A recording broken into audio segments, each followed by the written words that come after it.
Ed, thank you for coming. I see a lot of moss and weeds. What can I do? Moss and weeds can be very difficult to control here in the Pacific Northwest. And a lot of it is like the reasons that we like to live here. You know, the beautiful tall evergreens, moisture coming down. Also contributes to soil conditions that make lawns struggle and moss and weeds thrive. It can be shade, poor conditions in the soil like compaction, poor drainage, low acidity, poor nutrition, all contributes to the lawn not doing well and the moss and the weeds thriving. So if I want a healthy lawn, I need to have healthy soil? The best way to have a healthy lawn is to have healthy soils. A healthy lawn is vigorous growing, thick and tenacious, and that's our #1 control for moss and weeds. And what you want to do also is use the practices in our natural lawn care videos. Can I use those bags of moss treatment that I see at the nurseries? Full disclosure, those moss control products are not going to solve your moss problem, okay? Those products have iron in it, which burns the moss by pulling the moisture out of it. But you're going to have to physically remove that moss or it will come back.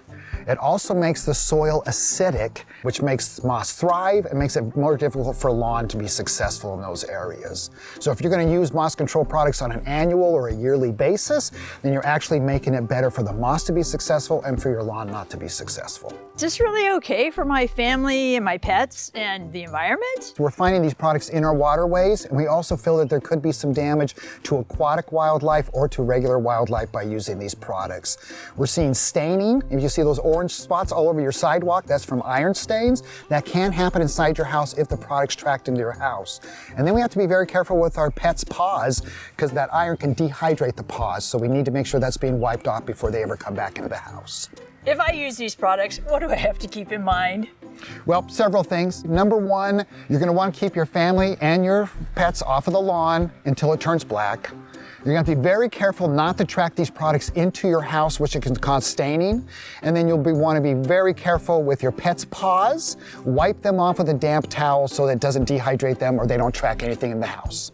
Okay, that sounds like a lot of work and kind of spendy, and it might make the problem worse and not better. And I'd kind of like to avoid and not use chemicals. What are my options? Well, it depends on how much time and energy you have, okay? It doesn't matter if you use the product, the moss control products, or you don't. You're gonna have to physically remove that moss by renting a thatching machine. It's also called a lawn comb. Big machine, heavy, you're gonna need a truck to bring that home, and then you're actually gonna have to go out and run that all over the lawn in order to be able to get all that moss up. Okay. Once you do that, your lawn is going to be nothing but bare spots. So you're going to have to come back and aerate, overseed, top dress with some compost in order to cover up that seed in order to get that lawn to grow up through the summertime, or the moss will come back. Sometimes that's why we recommend just tolerating the moss. Key steps to a healthy lawn and to help prevent moss and weeds. Get a soil test done to find out if your soil is too acidic. The test should show you if you need to add lime to correct this. During the dry season, water your lawn deeply once or twice a week. Aim for 1 inch of water per week. Mow your lawn high. 2.5 to 3 inches is best. Mulch mowing works great. It adds organic matter to your soil and adds nutrients to the grass. Fertilize your lawn over the growing season. Follow instructions and don't over-fertilize. It will harm your lawn and your soil and our local waterways. Hand pull weeds and reduce spreading weeds by removing weed flower heads before they go to seed, especially in spring. Avoid using weed and feed products. They contain pesticides which are harmful to people, pets, and wildlife. They can also kill the worms and the good bugs in your soil that you want to keep your lawn staying healthy. This sounds really great. Now, how long is it going to take for my lawn to get healthy? Well, changes won't happen overnight, but you'll probably see some big differences within a year. The key is to continue with the practices until you see those results. What can I do to make sure that the weeds and moss stay manageable? You want to keep up on your hand weed pulling and also on your moss control and stuff. If you're finding that moss is a persistent problem, then there's probably those underlying conditions that are going to have to be addressed in order for the lawn to be successful. Here's what you can do.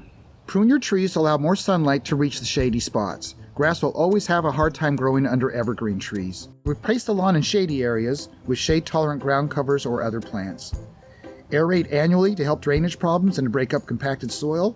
After aerating, top dress with compost and overseed in the spring. For some people, the best solution is to replace, remove, or downsize the lawn.